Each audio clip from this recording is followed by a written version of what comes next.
नमस्ते बच्चों, मैं Preeti Shrivastava KP girls inter college Prayagraj में हिंदी की शिक्षिका हूँ। बच्चों, मैं अपना ये वीडियो 8th और 9th के बच्चों के लिए अपलोड कर रही हूँ। मेरा इसके पहले का वीडियो भाषा क्या है आपने देखा होगा। बेटा, आज का हमारा प्रकरण है शब्द। आज हम शब्द क्या है, शब्द के बारे में पढ़ेंगे। वर्णों के मेल से बने सार्थक वर्ण समूह को शब्द कहते हैं। अर्थात शब्द वह सार्थक ध्वनि है जो एक या एक से अधिक वर्णों से बनी होती है, जैसे गिलहरी और तरबूज। ऐसे ही कई शब्द होते हैं। अब शब्दों के भी बच्चों कई भेद होते हैं जो कई प्रकार से हैं। जैसे अर्थ की दृष्टि से शब्दों का भेद होता है, बनावट की दृष्टि से शब्दों का भेद होता है, स्रोत के आधार पर शब्दों का भेद होता है और प्रयोग के आधार पर शब्दों का भेद होता है। अब पहला है अर्थ की दृष्टि से शब्दों के भेद। तो अर्थ की दृष्टि से शब्द दो प्रकार के होते हैं, सार्थक शब्द और निरर्थक शब्द। सार्थक शब्द क्या है बच्चों? सार्थक शब्द से तुमको ये समझ में आया होगा कि जिन शब्दों से किसी अर्थ का ज्ञान होता है या अर्थ का बोध होता है वे सार्थक शब्द कहलाते हैं। जैसे गाय, कुर्सी, मेज, भागना, दौड़ना, कुत्ता, बिल्ली, है ना। इनसे हमें एक अर्थ का बोध होता है, हमको पता चलता है कि वो क्या है। और दूसरा आता है निरर्थक शब्द। निरर्थक शब्द वो शब्द होते हैं बच्चों जिन शब्दों का कोई अर्थ नहीं होता। ऐसे शब्द या तो किसी विशेष आवाज़ के सूचक होते हैं। जैसे दरवाज़ा खुलता है तो कैसी आवाज़ आती है? चर्र की आवाज़ आती है। किसी चीज़ को हम उठाते पटकते हैं तो खट खट की आवाज़ आती है। तो इन शब्दों का कोई अर्थ नहीं निकलता। तो जिन शब्दों का कोई अर्थ नहीं निकलता वो निरर्थक शब्द होते हैं। व्याकरण में केवल सार्थक शब्दों का ही अध्ययन किया जाता है। तो ये दो थे अर्थ की दृष्टि से सार्थक और निरर्थक शब्द। दूसरा आया बनावट की दृष्टि से शब्दों के 3 भेद किए जाते हैं, रूढ़ शब्द, यौगिक शब्द और योग रूढ़ शब्द। तो अब सबसे पहले हम रूढ़ शब्द के बारे में जानेंगे कि रूढ़ शब्द क्या है। जिन शब्दों के खंड ना किए जा सकें और यदि खंड कर भी दिए जाएं तो उनका कोई अर्थ ना निकले वे रूढ़ शब्द कहलाते हैं। जैसे घोड़ा और मोर। इन शब्दों के खंडों को अलग अलग कर दें तो उसका कोई अर्थ नहीं निकलता। जैसे घोड़ा में घो को अगर हम बोलेंगे तो उसका कोई अर्थ नहीं निकलेगा, और अगर अलग से हम ड़ा बोलेंगे तो उसका कोई अर्थ नहीं निकलेगा। लेकिन अगर हम इन 2 अक्षरों को मिला देंगे तो उनके मिलाने से घोड़ा एक शब्द बनता है जिसका एक अर्थ निकलता है। दूसरा यौगिक शब्द। यौगिक शब्द बच्चों वो शब्द होते हैं जो 2 या 2 से अधिक शब्दों अथवा शब्दांशों के मेल से बने होते हैं, वो यौगिक शब्द कहलाते हैं।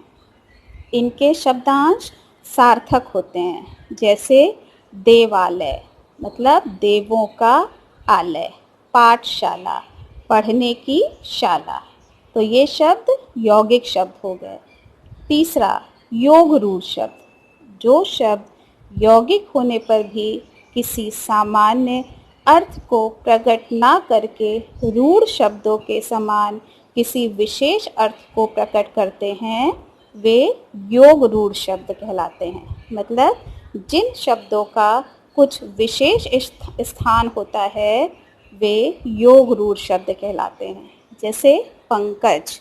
पंकज मतलब कमल, है ना। तो कमल का अपना एक अलग स्थान है, एक विशेष स्थान है। संसद। संसद एक ऐसा शब्द है जिसका एक विशेष स्थान है। अब तीसरा आता है स्रोत के आधार पर शब्द। तो स्रोत के आधार पर शब्द 4 प्रकार के होते हैं, तत्सम, तद्भव, देशी और विदेशी। अब तत्सम शब्द क्या है बच्चों? तत्सम का शाब्दिक अर्थ होता है तत्। तत् मतलब उसके, और सम, सम मतलब समान, अर्थात उसके समान। तो अर्थात तत्सम शब्द संस्कृत के हैं और मौलिक रूप में बिना परिवर्तन के हिंदी में बोले जाते हैं या प्रयुक्त किए जाते हैं। जैसे सूर्य, ग्रह, आम्र, अग्नि, ये शब्द क्या हैं? तत्सम शब्द हैं। दूसरा आया तद्भव शब्द। ये शब्द संस्कृत शब्दों के विकृत रूप हैं और ये इसी रूप में हिंदी भाषा में प्रयुक्त होते हैं। जैसे सूरज, घर, आम, आग। अब इन्हीं शब्दों का भी तत्सम रूप पढ़ा था। सूरज का तत्सम सूर्य, घर का तत्सम ग्रह, आम का तत्सम आम्र और आग का तत्सम अग्नि। अब इसी में देशी शब्द आते हैं। तो देशी शब्द बच्चों वो शब्द होता है जो संस्कृत शब्दों से इसका कोई संबंध नहीं होता।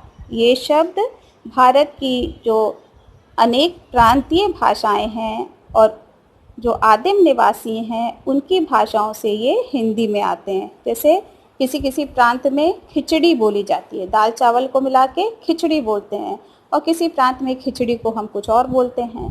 पगड़ी, लोटा, खाट, ये सारे जो शब्द हैं ये किसी प्रांत की भाषाओं से आते हैं। इसके बाद आता है विदेशी शब्द। विदेशी वे शब्द होते हैं जो विदेशी भाषाओं से हिंदी में आए हैं। जैसे कार, बैंक, स्टेशन, स्कूल। तो ये क्या हो गए? विदेशी शब्द। इसी के अंतर्गत अब आगे का क्या है? चौथा आता है प्रयोग के विचार से शब्द। तो प्रयोग के विचार से शब्द 2 प्रकार के होते हैं, विकारी शब्द और अविकारी शब्द। विकारी शब्द के वे शब्द होते हैं जिनके रूप, लिंग, वचन और कारक के आधार पर बदल जाते हैं। जैसे लड़का, लड़का का लड़के हो जाता है। मैं का मेरा हो जाता है। अच्छा, अच्छा का अच्छी हो जाता है। जो रूप, लिंग और वचन के आधार पर बदल जाते हैं वो विकारी शब्द होते हैं। इसी में दूसरा आता है अविकारी शब्द। अविकारी शब्द वे शब्द होते हैं जिनके रूप में लिंग, वचन और कारक के कारण कोई परिवर्तन नहीं आता।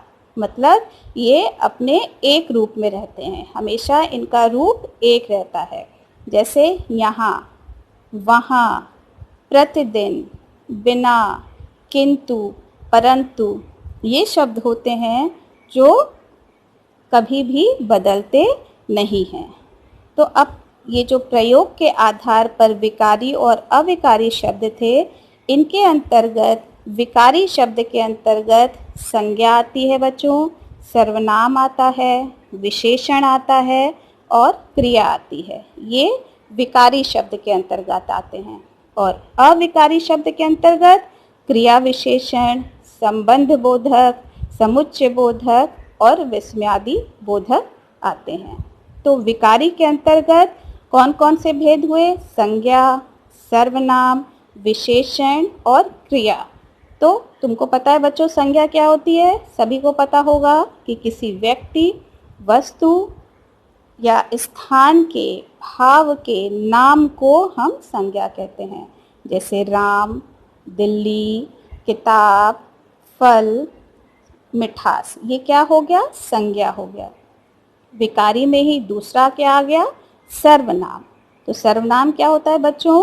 वे शब्द जो संज्ञा के स्थान पर प्रयुक्त किए जाते हैं, प्रयोग किए जाते हैं, वो सर्वनाम कहलाते हैं। जैसे वह, तू, कोई, कौन, ये, वे आदि क्या हो गए बच्चों? सर्वनाम हो गए। विकारी के अंतर्गत ही तीसरा आता है विशेषण। अब विशेषण क्या होता है बच्चों?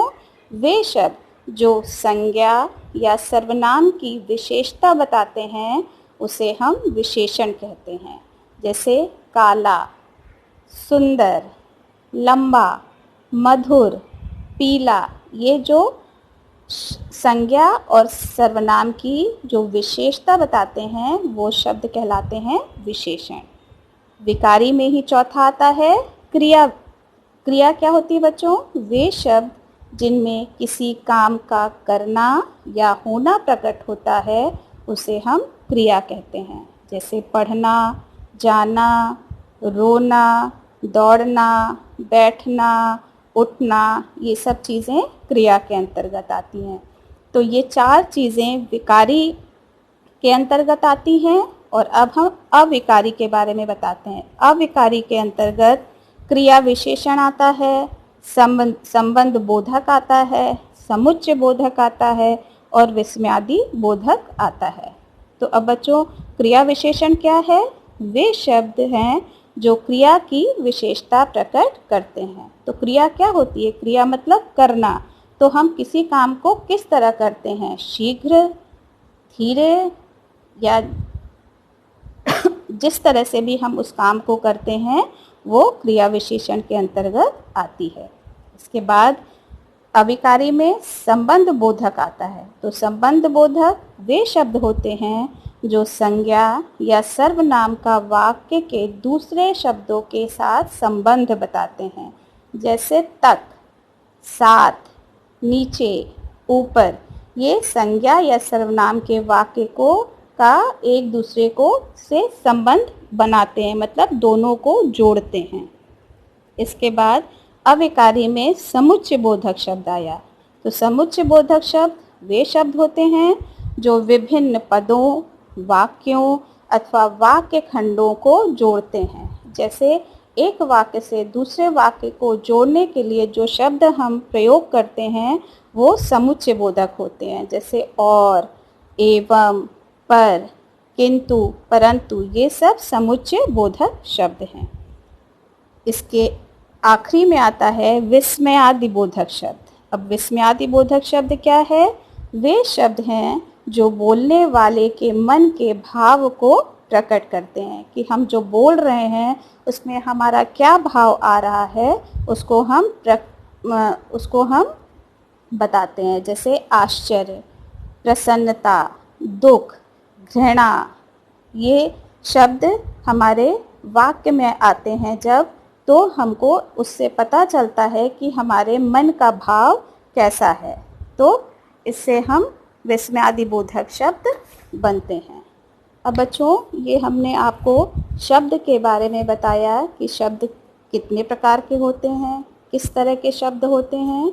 अब इसके अंतर्गत हम आपको कुछ प्रश्न दे रहे हैं, वो आप करिएगा।